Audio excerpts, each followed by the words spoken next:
Mm-hmm.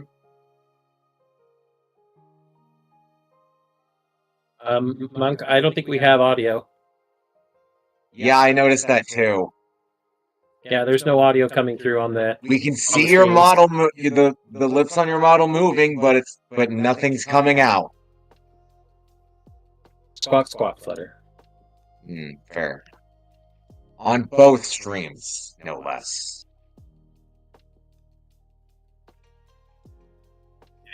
There. Eh?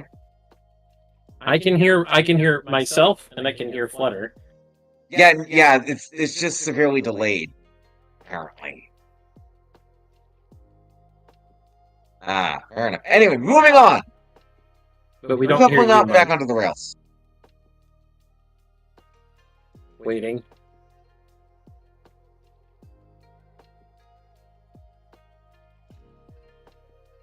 I'm also getting a weird echo from both myself and Flutter. Yeah, that's bizarre.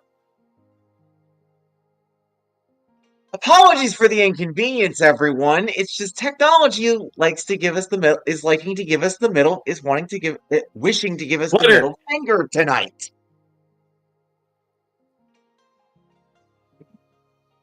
I see what happened. It's another one of those resets. Ah. There we go. I am your one and only gaming monk, better known as Mildra, And with me are two of my good brothers here in the temple. We have our living Wikipedia and also known as Good Brother Flutter. In the words of the late great Aniki, Ima ga sono toki da. And Anyway, the man of 1,000 runes, the CEO of Zadari Enterprises, and the bane of my fucking existence, Good Brother Xanatrix. The Dari Enterprises would first of all like to invoke the age-old catchphrase, never without a botch. Second of all, Zadari Enterprises would like to remind you that we in no way have any getter reactors or getter rays, and are not going to cause the end of Earth or existence or anything else that the Getter Emperor or Devolution Getter might do. But if we do have flying robots that combine in different ways into different types of robots, you cannot call them getters. That's copyrighted and trademarked. We will have our own name. Mm-hmm. Yeah, you'll call them Geki Gangers. This is not Nadesco, Monk. And no, I will not call them Geki Gangers. I will in fact call them, what is it? Is it Twinzom? Mm-hmm. But you're not going to call it the Big Zom. Nobody wants the Big Zom. Yeah, but I'm talking about Techromancer. Fair. Techromancer! But anyway. Yeah, it's Twinzom V. Mm-hmm. Oh, anyway. Now, obviously, we have talked at quite a bit on the influences of Ishikawa and Nagai when it comes to mecha history. There's and even with that talk we did all that while back, there's still plenty of material that we kind of skimmed over. Now, yeah, I have half jokingly talked about how there is a kind of rule of 5 when it comes to anniversary projects. And I'd say, technically speaking, Robo Armageddon is another one of those cases. I believe it was to... Not technically. Emotion Studio 15th anime. Mm-hmm. Yeah. And... which shows up at the beginning of every episode. Yeah. Now, I would say for a whole generation's worth of mech fans, this was their proper introduction to Getter. Mm-hmm. I would say that that's likely the case because the way that I very first saw Armageddon, outside of, me bootlegging everything because god damn it, I'm that old, was a friend of mine that had the actual OVA DVDs. And the only thing he had known prior to that was things like what had been showing on Toonami, such as Gundam, which is fine. We like giant robots in all forms. Yeah, we do. But he had, as it were, gotten it because it was giant robots, and also because we'd been playing Super Robot Wars. So he was tangentially introduced to Getter via Super Robot Wars, especially to Shin Getter, which for everyone out there who doesn't know, Shin Getter Robo was actually first a Super Robot Wars exclusive upgrade to the Getter Robo and Getter Robo G units.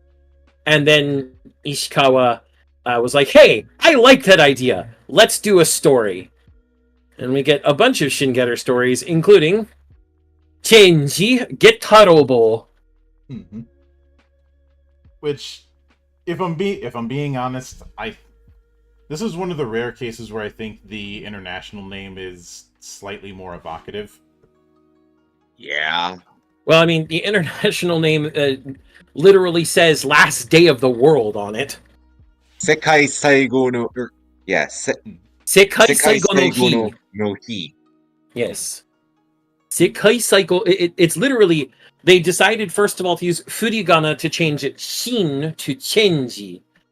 So it's Yeah. change Getarobo Sekai Saigo no Hi, or Shin Getter Robo, the last day on Earth or of Earth. Also, to be exact, as to Zan's comment about this being originally Super Robot Wars exclusive, its first appearance was in Super Robot Wars 4 in 1995. Yep. So yes, it took them 3 years to to have this appear in anime form. If I remember correctly, I'm pretty sure Super Robot Wars 4 was also the game that had the Majin Kaiser upgrade. No. I can find out. Mm-hmm. Yeah. But regardless, this was a OVA series that went about 13 episodes because we were still in that boom period of a lot of people doing OVA projects, which is something that Monarch and I have talked about on The Adventures of the Monk and the Monarch. And I will actually correct myself for a second. Von Presto Original Majin Kaiser was in F Final, but still just another version of F. Mm-hmm. Mm-hmm. Anyway, but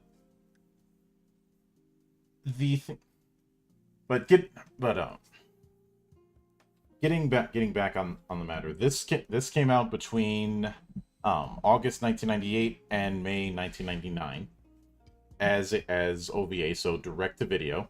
I know some people are too young to remember the OVA bubble, but I have to bring that up.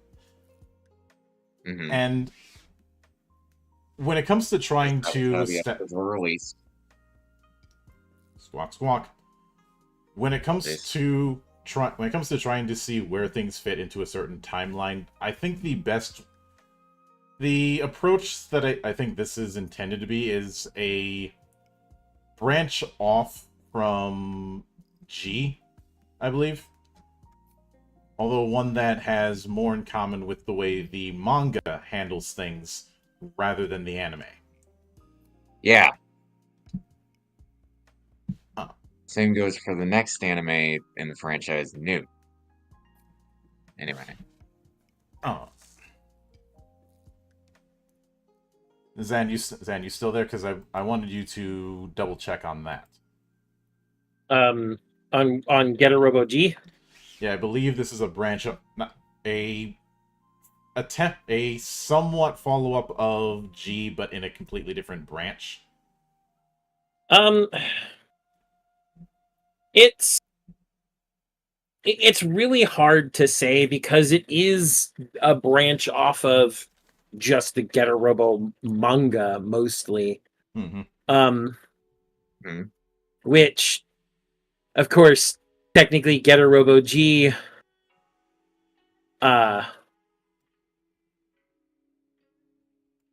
would continue into things. You'd also get things like Getter Robo Go, and you'd get the Shin Getter Robo manga.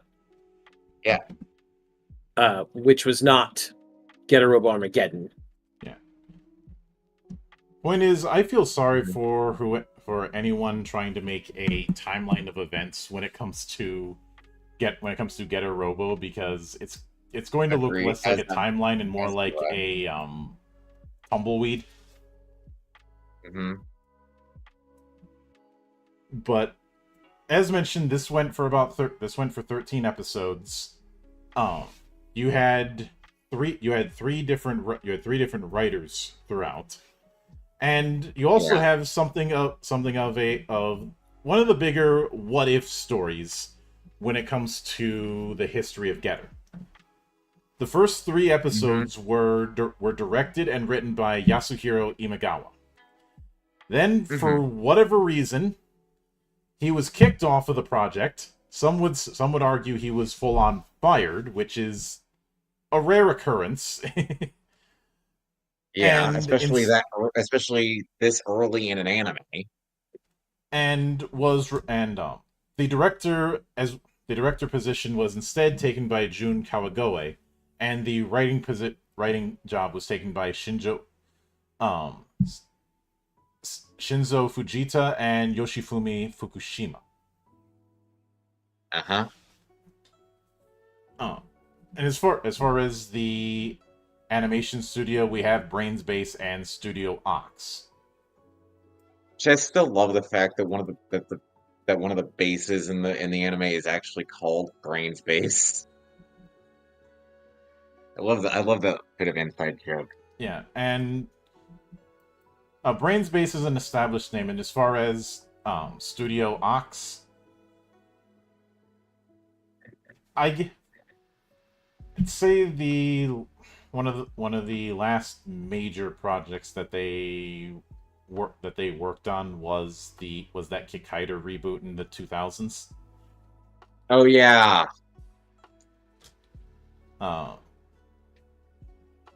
Also, but they dissolved back in 2003. Mm-hmm. According to my anime list, they were also involved in a couple spicier works, but the major things I see at a Studio Ox was that, and for whatever reason, on MAL they're not Studio Ox is not listed for Get a Robo Armageddon, so maybe they were just a helper studio. Maybe. That seems to be the case. Mm-hmm. But part of the reason it's tricky to establish any sort of timeline of events is that this much like a lot of the other projects that Ishikawa has done, is mixing elements from different sources and making callbacks to different sources. Uh-huh. Now, part of the reason I say that this was a lot of people's first introduction to Getter is mostly through the distribution through AD Vision, who I've spoken of at great length. Nowadays it's under the Discotech family. Yeah. Oh. I need to look for it. Right. Anyway. I am somewhat aware that. Oh, no, hold on. Jeez, you guys are popping off. I can barely keep up with you.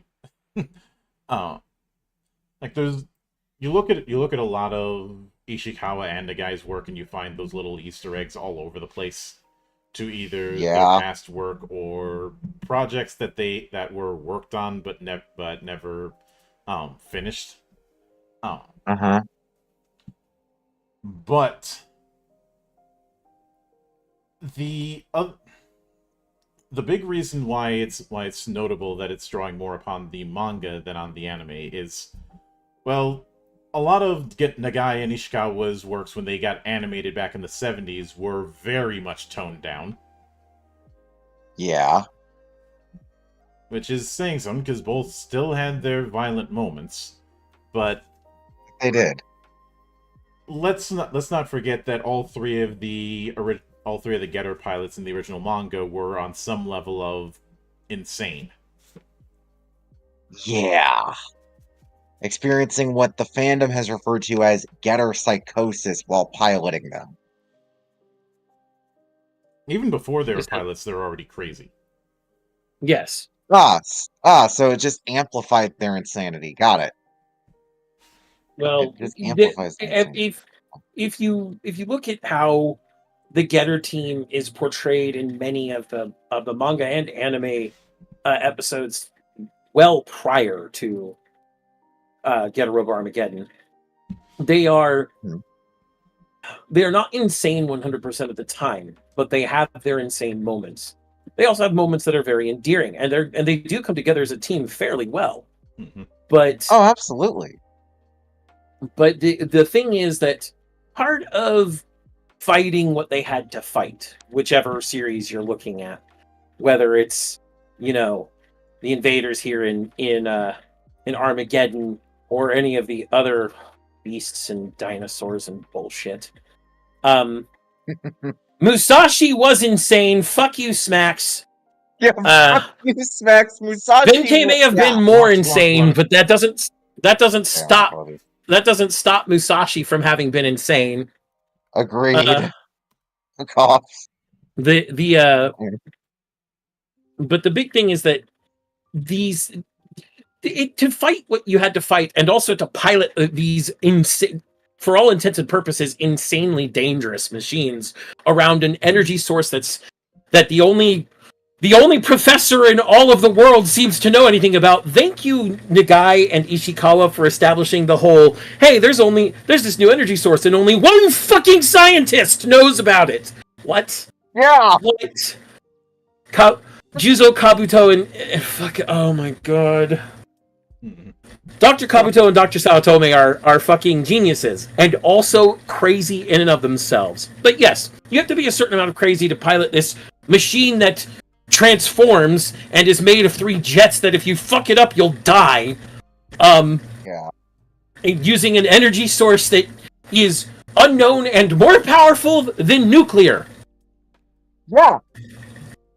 So... Which says something. Yeah, you have to be a certain amount of crazy to pilot these things. Just a tiny bit. Yeah. Squawk, squawk. Anyway. But moving into that, since it is part of our tradition, I'm gonna look into some of the other things that Jun Kawagoe has done, and the majority of the stuff that he has worked on as a director has been mecha in one form or another, and has been stuff by either Go Nagai, Ken Ishikawa, or Shotaro Ishinomori. Yeah. He worked on one episode of Shuten Doji, which the Iron Kaiser in Mazen Kaiser was a reference to. Obviously Shin Getter versus Neo Getter the next year. The X-Driver OVAs. The reboot of Cyborg 009. Yeah, the Cyborg Soldier. Had also worked on Transformers Energon, but we won't hold that against him. Yeah, he also worked on Lupin the Third, Operation Return the Treasure. Mm-hmm. He's worked on Lupin twice. And as Kotetsu Shin Jig, which everybody should watch. I need to get around to that myself. And when it came to adapting Getter, he was basically treated as the main guy to do it for years to come. Like a lot of the Getter animated projects in the last 20 or so years have had his involvement, usually as director. Yeah. Now, the most recent naturally being Arc. Yeah. Now, as far as Imagawa, as far as why he got booted out of the Armageddon project, no one really knows, aside from some unclear claims about disagreements on direction, which could mean just about anything, if I'm being honest. Yeah. Yeah, creative differences is such a general term. But he's had a decent run on a lot of different projects. He was a series director on G Gundam. He was director and writer of Giant Robo, which is actually pretty good. He was a writer on the 97 Berserk. He was also a writer on Pet Shop of Horrors, which is an interesting beast, but I caution people when watching the Rabbit episode. If you know, you know. Duly noted. And he was involved with Mazinger Edition Z as both director and writer. He was also the director and writer for 7 of 7 and the 2004 adaptation of Tetsujin 28 Go, as well as the movie the Morning Moon of Midday. Yeah. But and his last credit being Wasimo. Mm-hmm. The most recent credits, I should say. Yeah. Now there were two other two manga that were associated, which one of them I think I may have read, but it's all kind of a blur, and that was Mazen Kaiser versus Getter Robo. Yeah.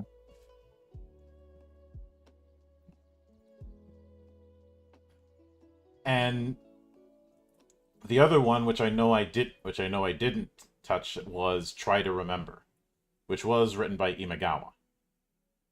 Ah. But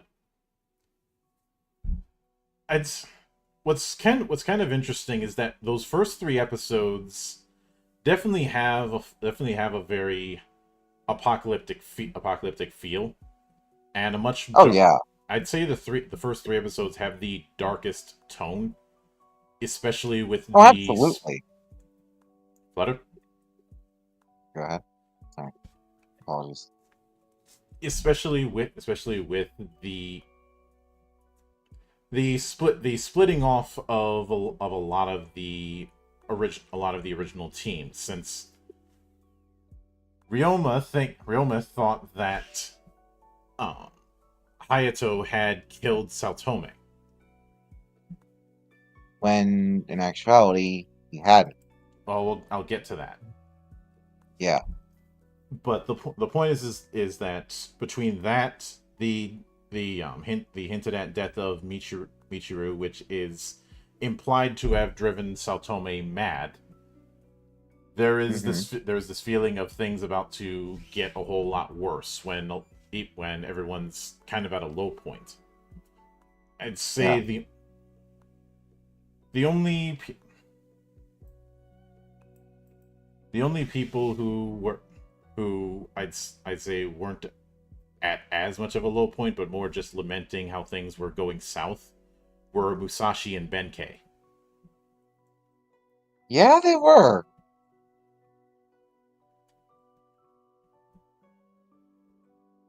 Which I suppose makes sense, because Musashi and Benkei have kind of been the rock of their particular teams.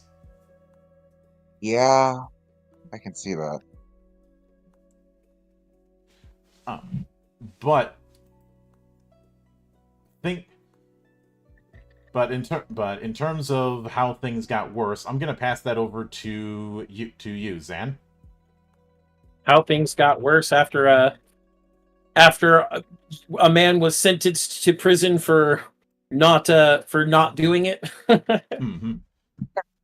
So it's clear at the beginning of all this, with all of our flashbacks that we get in those first 3 episodes and the setup, that something big has been going on behind the scenes. And none more obvious than the fact that 2 ex-Getter Robo teammates, Musashi and Benkei, have been hired by a different doctor to transport something exceptionally top secret. So much so that one of them even very secretly brought his Getter with him, but that's a different story. Not only that, Hayato is with that same new professor, that another scientist going insane due to Getter, and the invaders, of course, are trying to stop them at every turn. And all of this is just prelude to the fact that Saotome shows up and says, "Fuck you guys, fuck the world. I have this thing called Shin Dragon, and you're not gonna like me."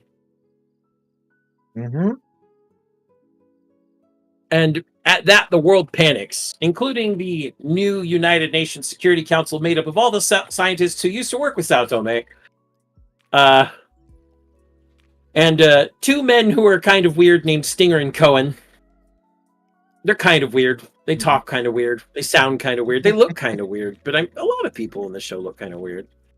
Yeah. And everybody assumes that this Getter Dragon, this new Shin Dragon, is the greatest threat to the world, because the world's already been beset and besmirched by Getter radiation.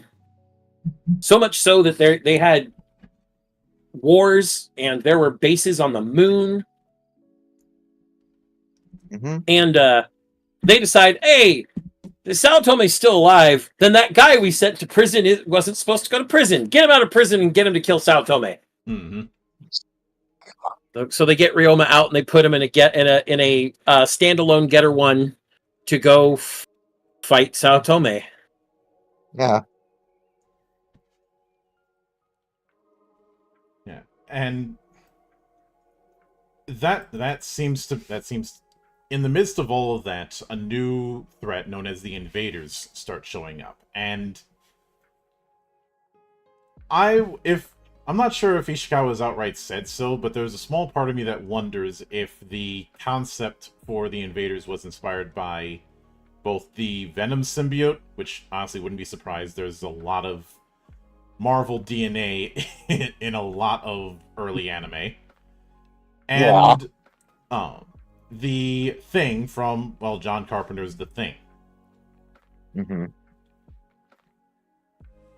Considering how they make their appearance now. You know, this constant shape-shifting monstrosity that is able to imitate other life forms. Yeah. And in some cases, imitate inanimate forms. It's for that reason that I get that vibe, and I'm not sure if Ishikawa's ever outright said as such. The most that we know when it comes to the Invaders is that they are this mutation off of Getter radiation and are completely addicted to Getter rays. Yeah.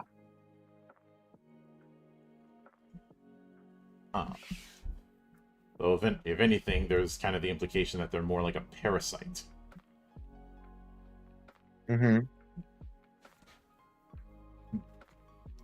But as things end up getting worse, and the bringing up of the whole Getter Dragon, which I believe at this point isn't fully active yet.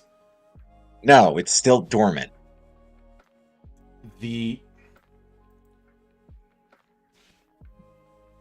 Things end up getting worse because I believe the Japanese Defense Force, as in a means of trying to kill the thing off before it can activate, decides to send a fucking nuke on it. Yeah. Not just any type of nuke, it's deuterium bomb. Which isn't something we even play with in real life. Or you mind giving a bit more context for the sake of everyone?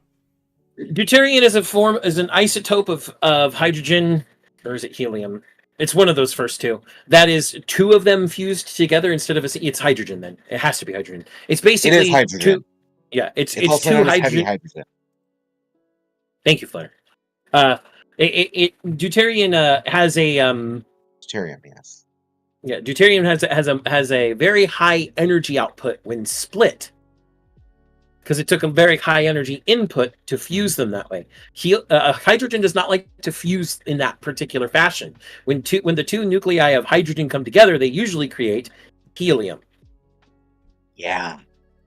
But when you fuse hydrogen in a specific way to create that isotope, you get deuterium. You can even get one that's 3 hydrogen put together called tritium. No, not tritium. Not tritium. No, that's wrong. There was another one. I forget what it is. But regardless, they're very, very rare isotopes, and most of them have only been discovered. Oh, you were right. Is it tritium? I was right? No, tritium is 2 neutrons. Yeah. That's weird. Because deuterium only has 1 neutron, and protium is just... No, I was right. It is tritium. Huh, weird. But tritium can also be split apart in a way that is highly energetic, but it's more stable than deuterium. Deuterium is probably out of the 3 isotopes of hydrogen, those being protium, deuterium, and tritium. Deuterium is probably the most energetic when you split it. Mm-hmm. A deuterium bomb is theorized to have massive yields for very little fissile or fusion material. It'd be fissile in this case because it'd be a fissile bomb. But Yeah. combine that with, again, Getter rays being this unknown and very mystical energy source that has an extremely high output that is also somehow extremely stable and yet extremely unsafe at the same time. Getter rays are weird. I'll just put it that way. Yeah. A deuterium bomb interacting with Getter rays just kind of disperses Getter rays around the world and infects everybody with it. Mm-hmm. And well, the explosion of the bomb, which when there was an attempt to try and stop this thing, because firing a nuke at a Getter powered behemoth like Shin Dragon would be a fucking stupid move, and everyone else calls it a stupid move. Because it is. Oh, that was where our weird ass pair of scientists decided to play their hand to force it to hit. Yeah. And in the process ends up wiping out most of the human population. Mm-hmm. And in the aftermath, we end up jumping about 13 years, as there's still pockets of humanity, but nowhere near all that much. Yeah. And a lot of folks living underground in some form, or living in mobile bases like the tower, which we will get to. Yeah. Yes, the tower. Mm-hmm. We'll get to that one. But after the 13-year time skip, we're introduced to some what look like Japanese military officials. A small team sent out of one of the underground bunkers, led by none other than Benkei. Mm-hmm. Yeah. Along with four people, a big dumb guy who doesn't talk named Don Roku. I forget the small guy's name with glasses. Give me a sec. No need to look it up. He's not super important. He's a good supporting character, but the most they do is get into hijinks and then notify the Japanese army later on, but that's really it. Yeah, anyway. Most importantly, we have Guy, who is our resident engineer / Getter expert, technically, because his parents had worked on Getters. Mm-hmm. And then Kay, who is said to be Benkei's daughter. Smacks! Spoilers! We aren't there yet! Fuck it! I already got him for it, Flutter. Yeah. Don't worry. But they come out, and apparently they even have a liquid nitrogen bomb that can freeze invaders, but that doesn't really kill invaders. And invaders are notoriously hard to kill. Oh, yes. And what they're trying to do is they're trying to investigate the surface, see what happened. And they see what seems to be an army of different robots fighting invaders near the old Sao Tome Getter laboratory. Mm-hmm. Along with this giant hovering city, essentially. Yeah. As they go to investigate, they crash essentially into the lower levels of the Sao Tome laboratories, and they find out that the boy who may have been the one controlling Shin Dragon back during Armageddon itself is still around with the Shin Getter. But no one knows where Hayato or Ryoma are, even though they were in the Shin Getter at one point too. And Shin Getter was hinted at being Sao Tome's greatest work. Yeah.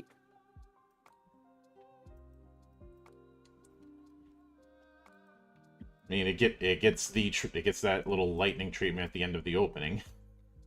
Which, although as a bit of an aside, I will note something I find amusing when it comes to the openings that we did get of the anime.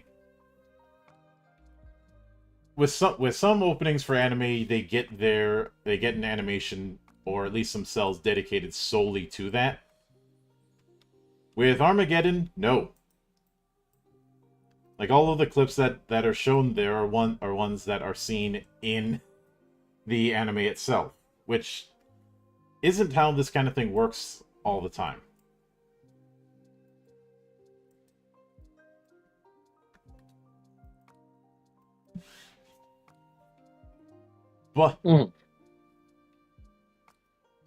But, and damn it, Smacks, I see what you posted there.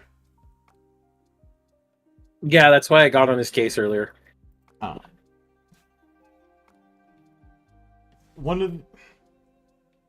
I think the established main way to deal with invaders has been massive tissue, not massive tissue damage or burning them.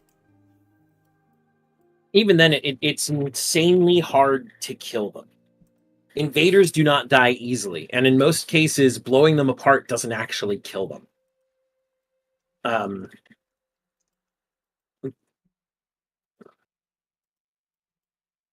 Which is why I kept getting reminded of The Thing. More so than symbiotes, because with symbiotes, there are very clear weaknesses that can be exploited.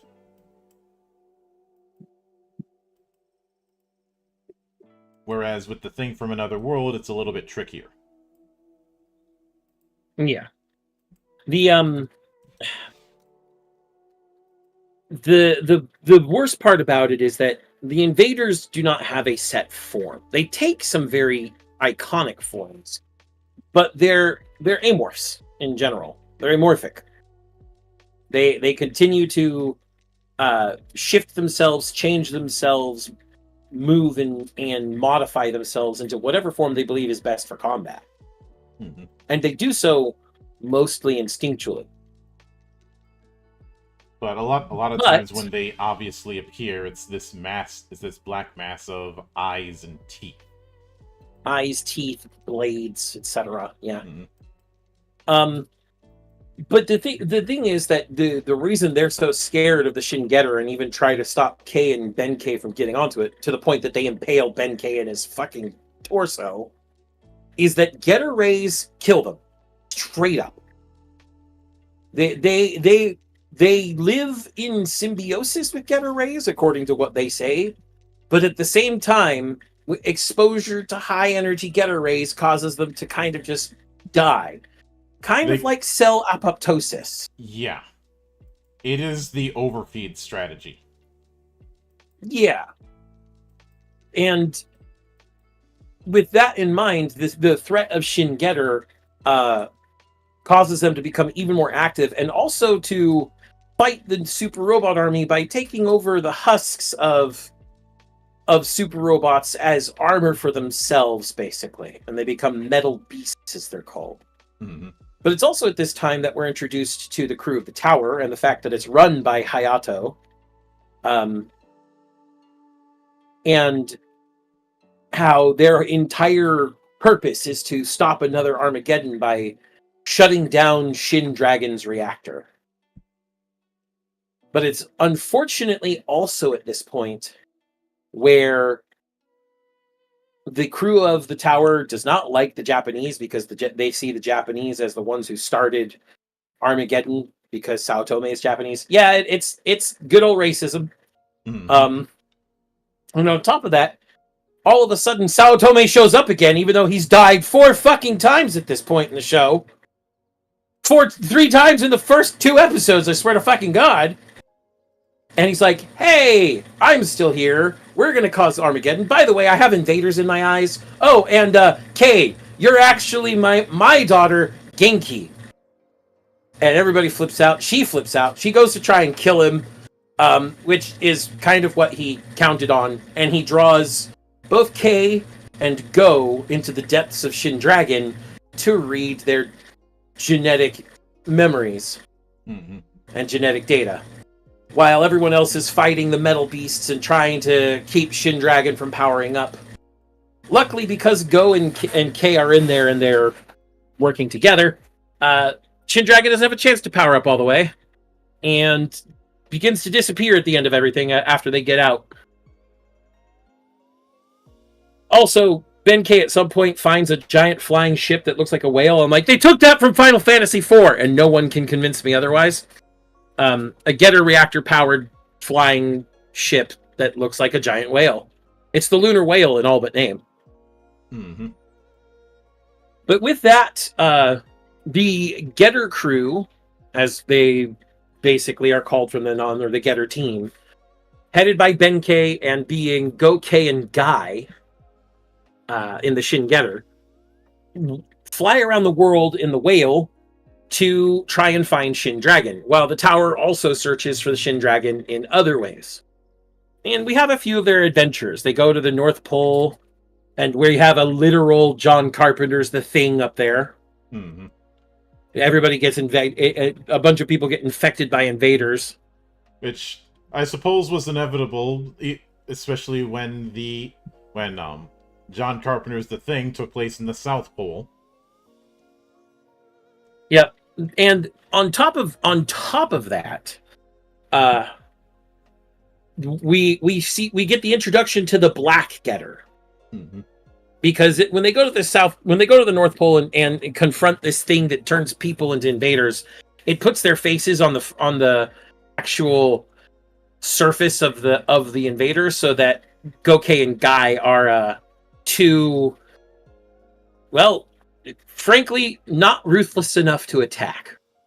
We could save those people, right? When we were watching this and I saw this, I was like, they pulled a fucking turtle demon. Those of you who remember Devilman know that this was 1 for 1 what was done in that was the turtle demon, where it would use the faces of the people it killed as a psychological tactic. I see. Considering Ishikawa and the guy were best friends, Monk, that doesn't surprise me. Me neither. But Black Getter comes down, beats the ever-living hell out of this thing and kills it, and then runs away. Yeah. Sort of. Kind of. He's really just going to look for more things to kill. And before you say anything, everyone already knows it's fucking Ryoma in that thing. Everybody. There's nobody else it could possibly be. We've already seen Hayato. We've already seen Ben-K. We know Musashi is dead because when they crash into the bottom of the Sao Tome laboratory and first get into Shin Getter, we do see the broken down Getter 3, and all that's left of Musashi is a hat, which Ben-K picks up because of course he does. Naturally. We know it's Ryoma. And we don't really need to see that it's Ryoma to know that it's Ryoma. But after that, they're still searching for Shin Dragon. They get an SOS that takes them to New York, where it turns out to be a fucking trap, because of course it's a fucking trap. And Ryoma shows up again, and he's helping them out and blowing shit up as much as possible. And it turns out that diverting them to New York was all just that, a diversion, because every invader on Earth has split up to converge in 2 places: New York and the middle of the fucking Pacific Ocean. Yep. And so while a bunch of invaders are going to the middle of the Pacific Ocean, the rest are going to New York to keep the Getter team there. But the Getter team decides, fuck this, we don't need the whale anymore. We are going to nuke Manhattan. And using Getter beams, they bore a hole under Manhattan, drop the whale in there, overcharge its generator, which, by the way, is a staple of Getter at this point. Initially, the whole I'm going to detonate my Getter reactor thing was supposed to be like a one-time thing in the manga. Then it became a meme. It became a fucking meme. Would you say that overcharging the reactor has become the franchise equivalent to Leomon Must Die? Okay, in that case, that was an accident, but I can see your point.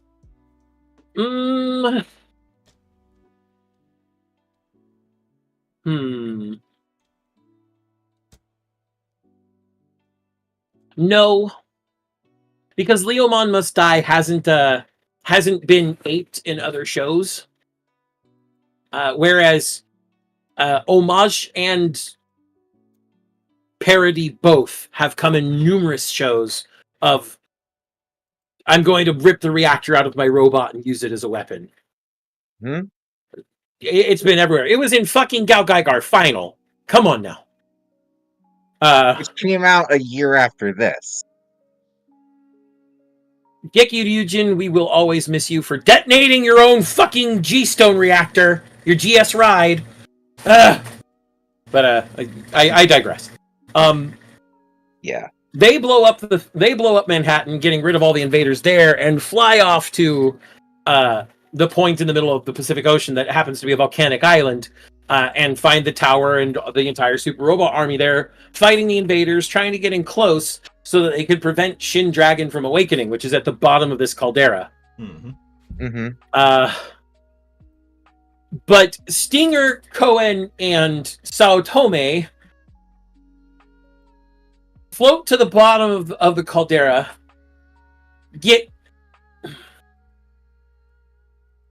they penetrate Shin Dragon and each other and share genetic information with each other in order to foster evolution. No, there's nothing sexual about this. What are you thinking? You're entirely fucked. The whole time they were going into that. Stinger and Cohen were making their creepy fucking laughs. And yeah, they're the whole time I'm thinking, I would use phrasing, but I think we've crossed that threshold several times since, over. Yes. Are we just not using crazy and phrasing anymore? But when they combine with Shin Dragon, it becomes this giant devil dragon that is extending out of the top of the volcano and completely fucking everything up. Yeah. Even with Shin Getter trying to fight it and beat it. Eventually, though, Shin Getter gets inside it. Yep. With the original Getter team. Mm-hmm. We have Ryoma. Well, we technically have Ryoma, Autopilot, and Benkei, because Hayato's like, I've still got to stay on the tower and do shit because I'm a commander now. Yeah. And they're trying to fight it and get through it, and Hayato is like, I'm going to ram this thing and drain all its energy. And the professor's like, I've got to do experiments on Go since he's gone comatose since Shin Dragon woke up. Because he's connected to it. Holy shit, the neurons in his head are fucking bonkers. And then he launches the lifeboat that Gokei and Guy are in. Mm-hmm. While he goes onto the main bridge and determines exactly what Getter energy and the advantage humans have that no other entity that's ever interacted with Getter has before. He figures it out before it blows up in his face. Yeah. And Hayato gets exploded as well, except Hayato gets exploded in a way that somehow propels him out of the tower. It is at this tower. Yes. I don't call that defenestration. There were no windows to throw him out of anymore. Fair enough. Anyway. It is at this time that, as Smaxo nearly spoiled for everybody else earlier, we get to see the screens describing the tower's systems. First of all, they look a lot like the touchscreen computers in Star Trek: The Next Generation. This makes sense because the classification number for the tower is the NCC-1701-F.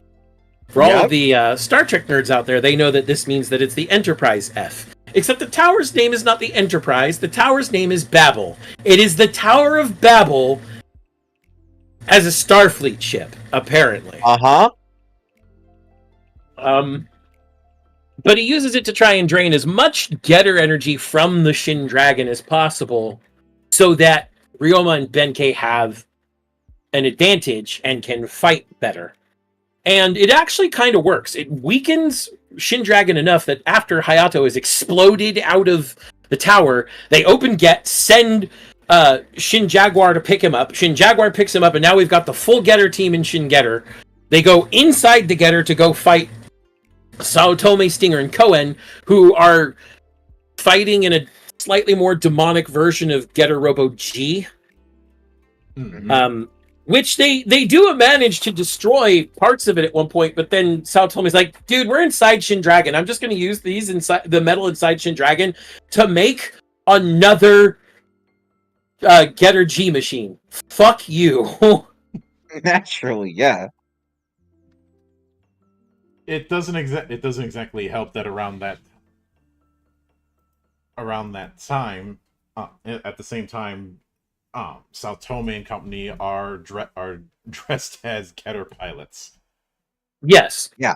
But this entire fight, the Getter pilots are the original Getter team are all just like, we noticed it, and it was a weakness, and it's the fact that unlike Saotome and crew, Ryoma and crew have been combining for so fucking long they can do it in their sleep.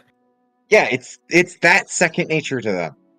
And so they catch them in the little pauses between transformations that they're having because they're not quite as used to it as the other guys, and take advantage of it.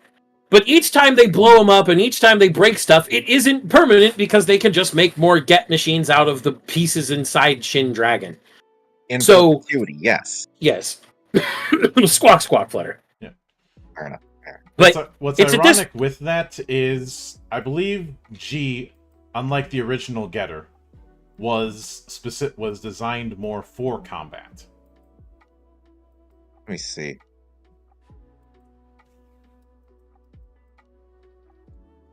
Yeah, I think so.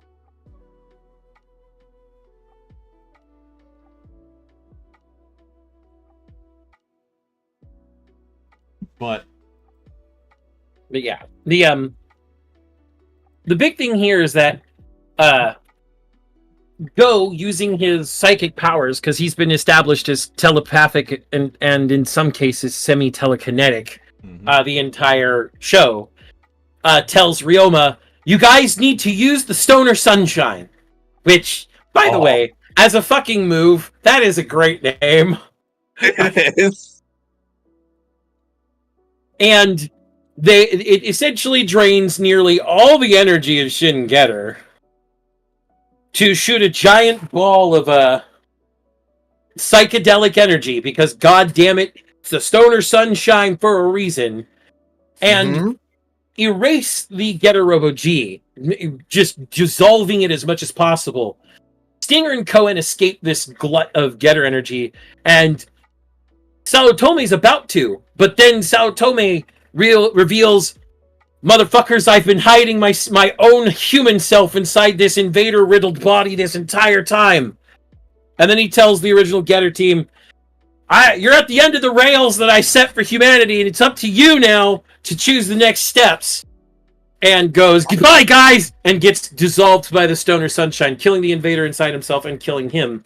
And also freeing Shin Dragon from the control of the invaders. However, Stinger and Koen do get away.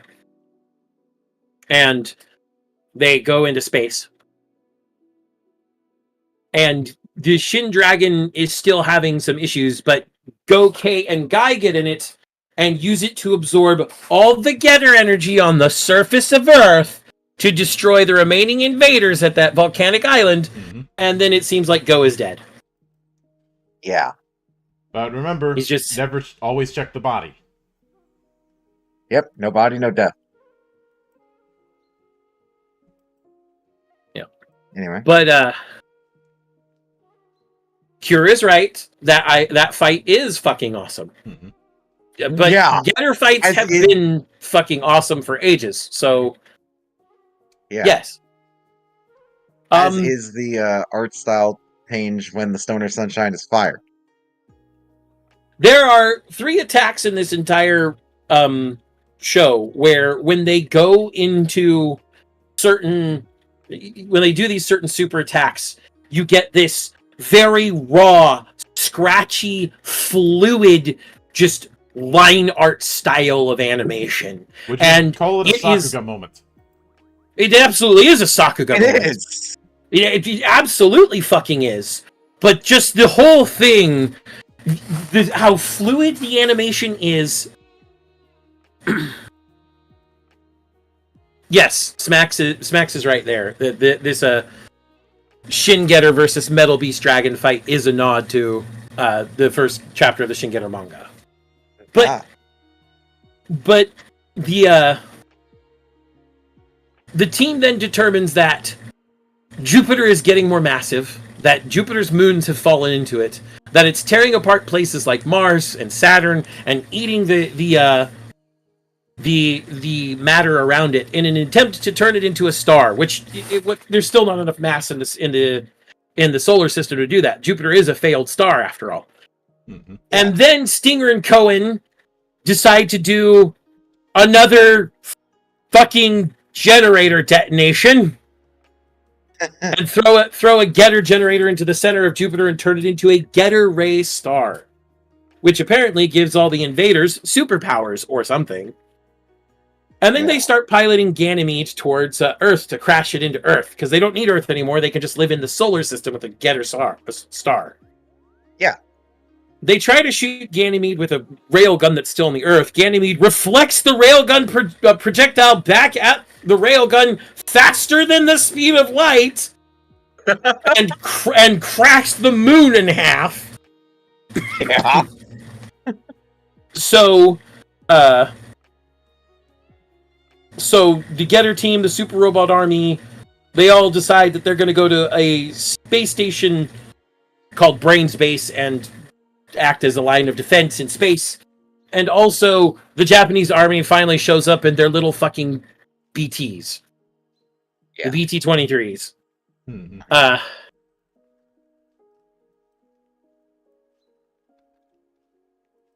Smax, that's not even... Smax, I have a beanbag shotgun for you. You don't get the paper fan. This is Sosuke, not Kaname. Yeah. Smax will get that. But he will. Anyway. But we have Shin Getter trying to burrow into Ganymede and Getter Ray the core, and it blocks the Getter Rays, and Shin Getter's getting hurt, and they try to Stoner Sunshine it, and that doesn't work. And then Kay and Guy are up there in these super souped up beats trying to kill invaders, but they run out of ammo, and they're about to die, and Kay's just like, screams for Go. Go wakes up in his chair. The shell of what is Getter Dragon starts transforming, comes out into space, and it's this giant dragon-shaped thing. But in the center section of the dragon is also a giant Getter Dragon upper half. Yeah. And then it shoots a Getter beam from the mouth of the dragon like a good breath weapon, and just one-shots Ganymede. Uh-huh. At that point, Shin Getter and Shin Dragon fight together for a while. Shin Dragon also gets to transform between Shin Liger and Shin Poseidon. Shin Liger is the most doofy transformation of the three. Yeah. It puts Liger's head on top of a drum, a drill on its front, gets rid of its arms, gives it legs for no reason, and giant jet boosters. Whereas, in my opinion, the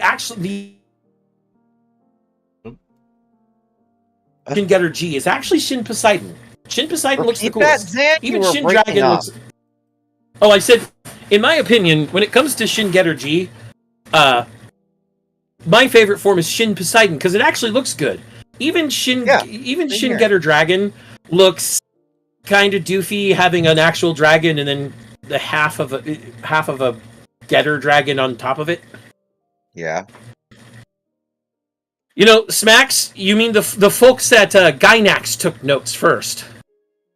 Yeah. Then again, a lot of people Remember. have taken notes when it comes to stuff Getter had done. I remember when we were doing the watch, midway through, Kay comes in to sit in, and she brings up similarities that she had saw with Shin Dragon and the Devil Gundam.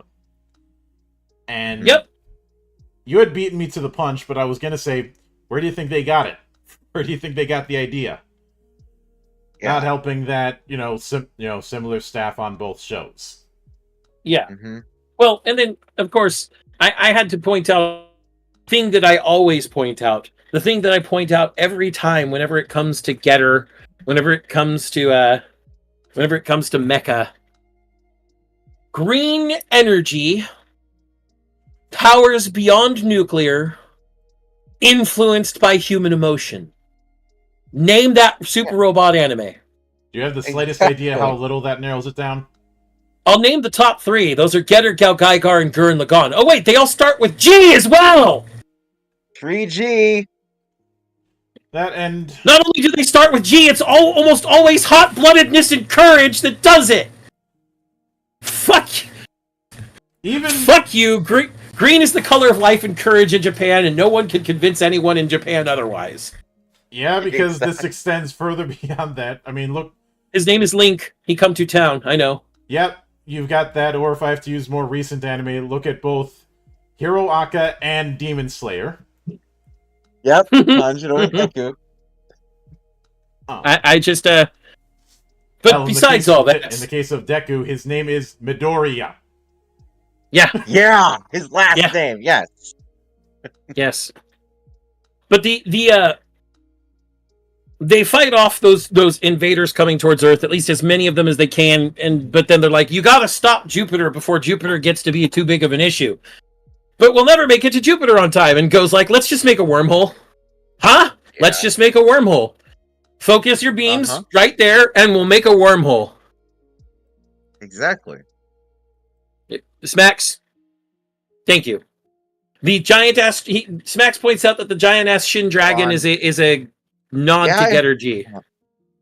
The Ujara. Mm-hmm. I like to point out the trivia he points out because it. Frankly, Monk, you're too big for your own good and in way of the chat. But that's neither here nor there. Yeah. But the they wormhole their way to Jupiter. They see a bunch of the debris from torn up planets due to the tidal forces of Jupiter.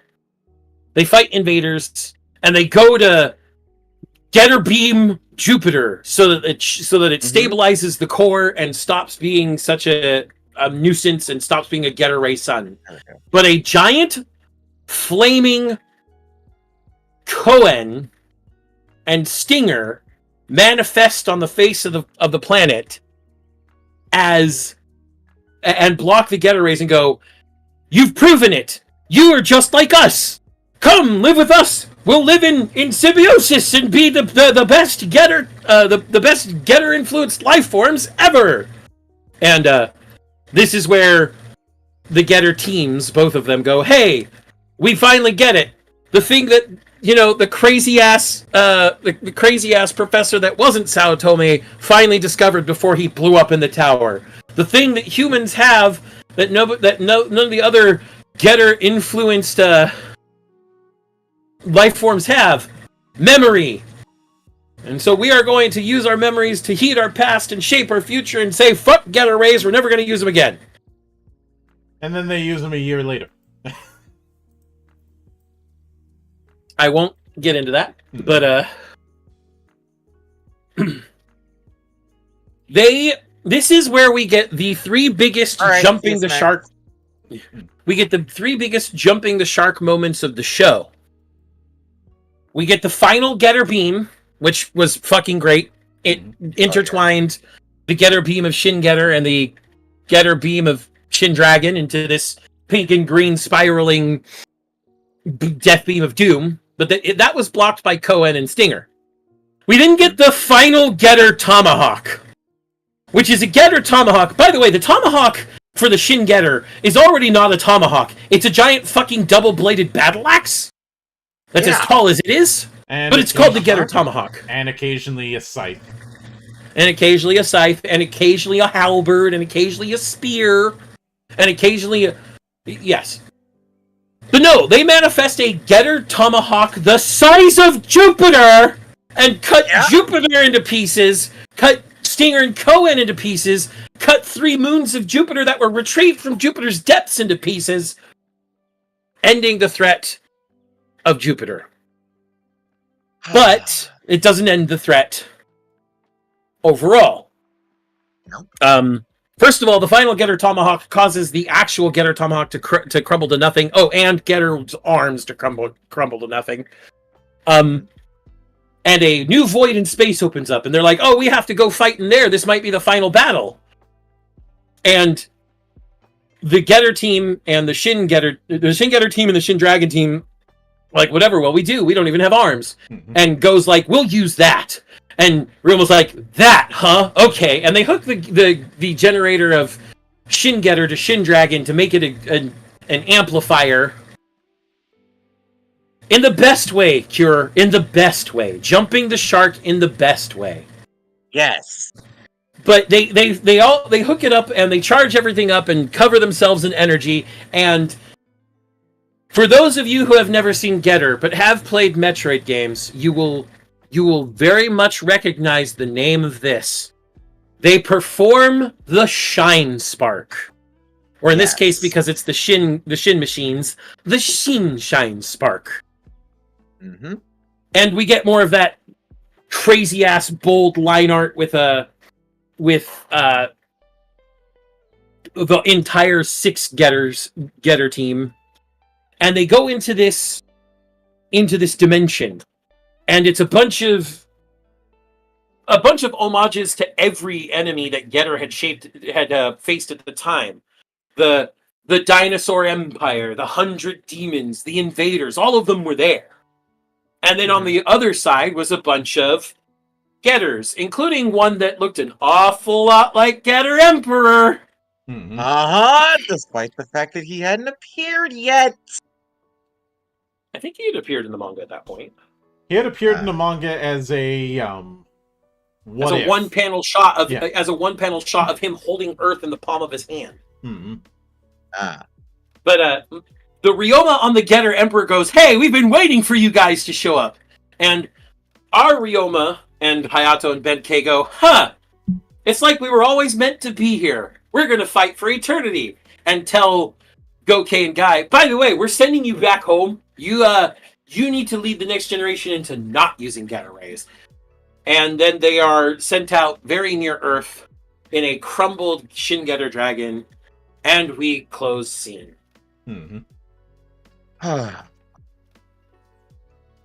I fucking love Getter Robo Armageddon. Yeah. As do I. Especially since this will hold a very special place in my heart for being the first Getter Robo anime. Actually, no, that was Arc. Never mind. But this is my favorite so far. Mm-hmm. But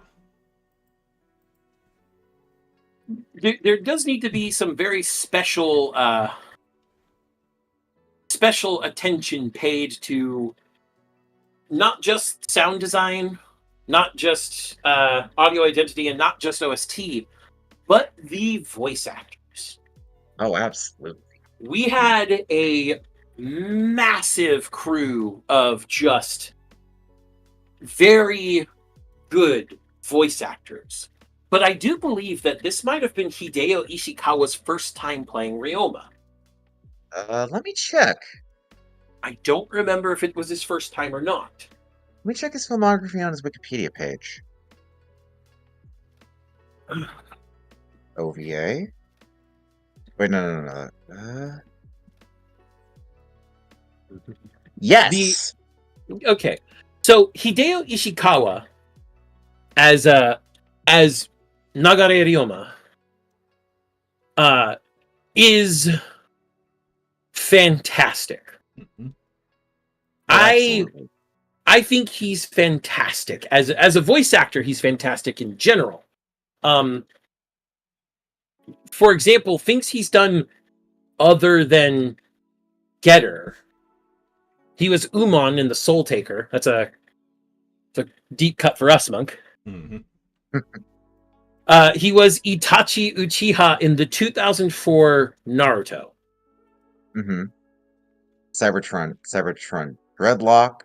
Yep. He was Ukitake in Bleach.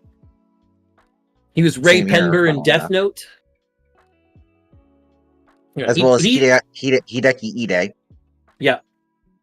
But he's been, and like I said, he's the Japanese voice of Itachi Uchiha as well. That's sold for 5 days. What? Yep. No wonder I love him. I love him. Yeah. He was Asano Gakko in Assassination Classroom. Oh, nice. He played Polpo / Black Sabbath during Golden Wind. Nice. But he has been. Oh yeah, I forgot about that. In the original FF7 Advent Children, he was Ketchi. Mm-hmm. Oneros and Saint Seiya the Lost Canvas. Yep. He's the Japanese voice of Auron. He's the Japanese voice of Squall in Kingdom Hearts. Yeah. Yes, I know it's Leon. He's done a lot, and yeah, he's done a lot of things other than Ryoma Nagare. Mm-hmm. But he has. This man is 54. He's not young, but he's also not super old. And he is iconically Ryoma Nagare. People think Hideo Ishikawa when they think Ryoma Nagare because he has voiced Ryoma in nearly every appearance except for Devolution. Because in Devolution, they're teenagers. Actually, yeah. He has voiced Ryoma Nagare in every appearance of Getter from Armageddon forward. Yep. All the Super Robot Wars voices, all the OVAs and series. He was Ryoma in Arc when it aired just a couple years ago. He is Ryoma Nagare. People think his voice when they think Ryoma these days. An entire generation has been raised by him being Ryoma. Mm-hmm. Uh-huh. And and it all started here in Armageddon. And he did a fantastic job. That is the thing I cannot stress enough. This was, in my opinion, looking at his filmography, this was his breakout role. Agreed.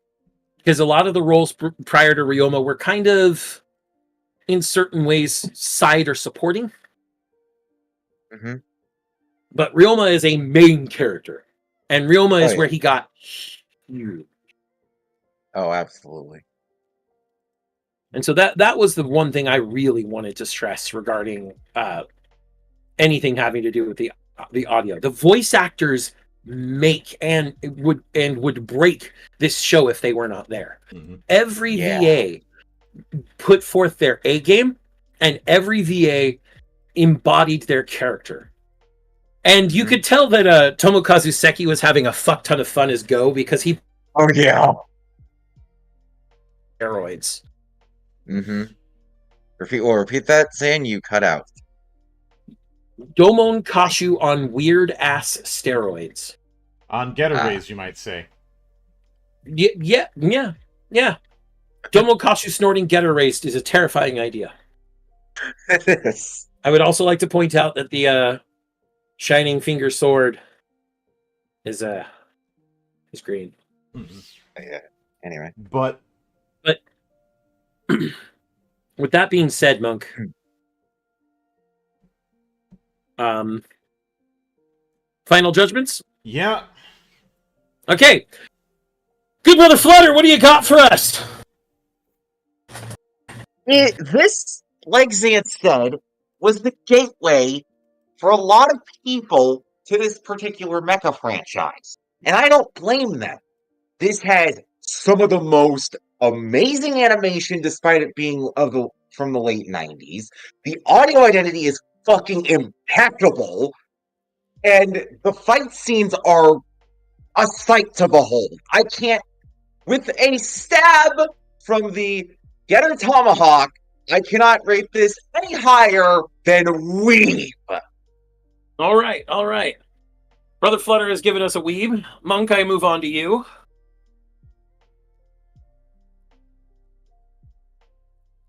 Monk? Mildra, Yes. it's your turn. So, despite the fact that there is a bit of a what-if story regarding the staff change, honestly, the only critique I could say is two things. One, there is a bit of a bad habit of animation reuse in the last few episodes. Yeah.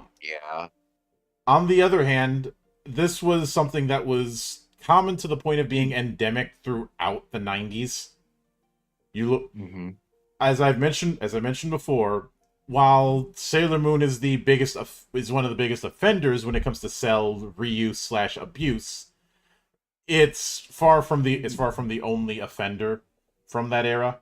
A lot of people were doing animation reuse, and once you start seeing it, you will never unsee it. Nope.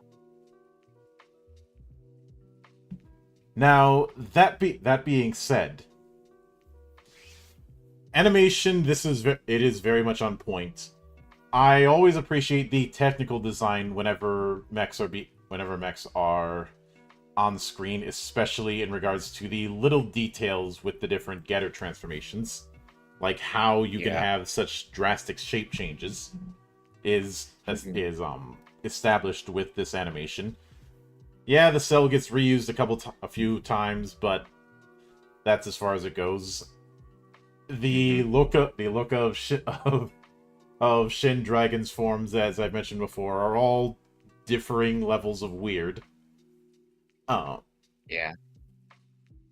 And yes, while we enjoyed the jumping the shark moments at the end, I know some people probably will be a little less receptive to that, especially the people who love to yell about every small little detail about the definition of is. Yeah. But the reason why it's able to get away with a lot of that is through having a commitment to the bit. Oh, absolutely. And because of that commitment, which has always been at the core of this sort of game. I think it is well and truly fair to say that Robo Armageddon is weeb. All right, and the monk has given us a vote of weeb, giving us 2 votes of weeb. As for myself, to harp on what we have already harped on would be to belabor the point. Yes, fantastic animation. Yes, fantastic audio.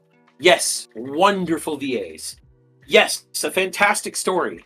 Yes, you will be on the edge of your seat this entire show. For me, not only is Robo Armageddon good on its own merits, it holds a memory and a time as well. It is a bonding moment for while I no longer talk to these people due to unfortunate differences driving us. It still reminds me that there is a time that we were good friends. And it's also something I use to make good friends. This show is one of those ones that I will always recommend if someone wants to get into giant robots. I mentioned it earlier, 3 Gs.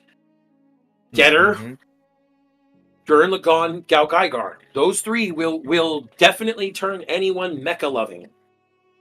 On top of that, it's just one of those things you can sit down and binge real easily. It has that momentum. Only 13 episodes. Yeah. There are official Blu-rays you can buy. They're actually fairly inexpensive. I think they're only $20. No, it's slightly more expensive. Now, these days? Give me a sec to reopen that tab I had. Give me a sec. Seconds over. $49.95 for the Blu-ray. Yeah, I can see that on And this is a Amazon. Blu-ray from 2016, mind you. Yeah, but you can also in the same place buy the DVD. Except Yes. not. That DVD is for an entirely different Armageddon. What? Wait, what? God damn it, Amazon. God damn it, Amazon. Okay. Well, there's a way to do this. We could go get a Robo Armageddon DVD.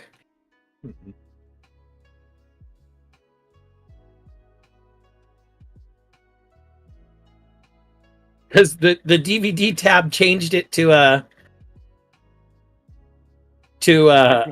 Armageddon as in the movie with Bruce Willis. Yes. That's fucking hilarious. And I'm not seeing a lot for DVD. The original DVDs are being sold at varying prices, very poorly.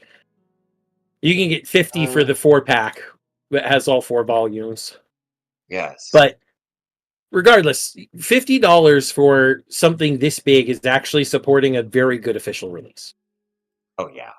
And obviously, I don't have anything to give but weeb for this. It's obviously weeb in my world. I said it far too early in this episode that this show is fucking awesome.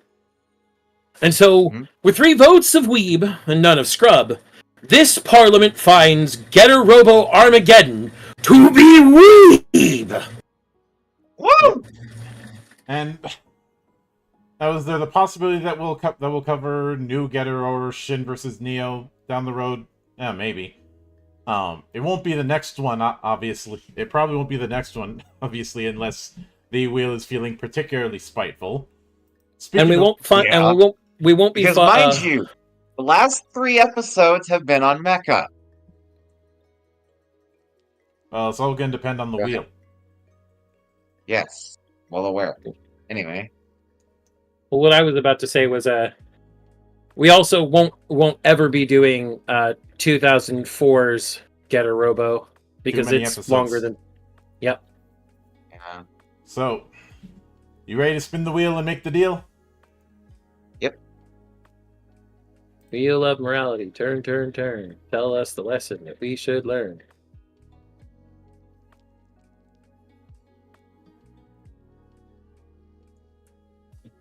You know how you brought up Soul Taker earlier in this broadcast? That's next. Nice. Awesome. Deep cut for everybody else now. Yeah. So this will be my first time seeing it. I'm aware of it. The Soul I've Taker heard is an the interesting opening. one. I'm aware of it. I've heard the opening. We hinted at it a while back when we covered Karas, because of some lingering DNA thanks to both of them being Tatsunoko Production works. Yeah. There's also the fact I mentioned that Todd McFarlane did a figure of the titular Soul Taker. Oh, nice. I'd like to Go ahead. I'd like to point out to anybody who knows this name, Brad Swale is the main character in the Soul Taker. Right. So Amuro Ray, for anyone who doesn't know that. Mm-hmm. Lan Hikari. Yep.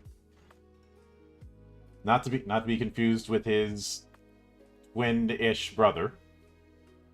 Oh yeah. Also, don't forget Light Yagami. Oh yeah. Yeah. Why would Also I- Setsuna FSA. Well, Brad. Okay, if we're gonna get into just the Gundam things Brad Swale has played, okay. Amuro Ray of Mobile Suit Gundam, Catcher winner of Gundam Wing, Dirka Elsman of Gundam Seed, All Neater of Seed Destiny, and Setsuna Seiei of Gundam 00. Which is really funny because Gundam 00, Ribbon's Allmark in Gundam 00 in Oh, I just it's well really aware of funny. that, Stan. It is. It's really funny because Ribbons. We won't get into that. That's an entire series into itself, and it's one we won't be reviewing because it's 50 episodes. Mm-hmm. Yep. The only Gundam anime that we'd ever review is OFMS Team or any of the Build anime, but even then. Yeah. The one point I was going to get on is Amuro's English voice actor plays Setsuna, the main character of 00. Amuro's voice actor from Japanese, Toru Furuya, plays Ribbons, the main antagonist of Gundam 00.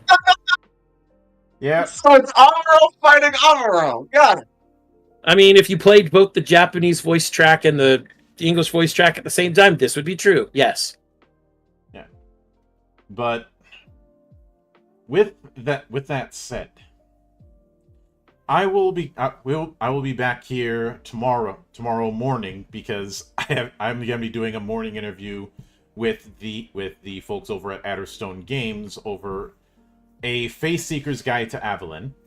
So I haven't covered Avalon in a while, not since Against the Fairy Queen, and for that they are doubling down on the Fae part of that game. I mean, yes, it's also using 5e rules as well as their in-house rules, but I think you guys know which version I'm going to be caring about. Yep. Yeah. Especially since their in-house version uses playing cards. After that, I'm going to be continuing on with Monastery Gaming. It is not going to be Wandering Sword tomorrow. It's going to be something different. Mostly I've never heard of a game with that title. Primarily because I want to mix things up a little bit, and I'm considering mixing things up by handling a beat 'em up. That'd be fun. Which I haven't technically done since I did this initiative. And I have one in mind. But that is a story for another night. That is it. So until then, on behalf of the good brothers present and not present, my name is Mildra. I am your gaming monk. Stay fucking frosty, everybody. Thank you.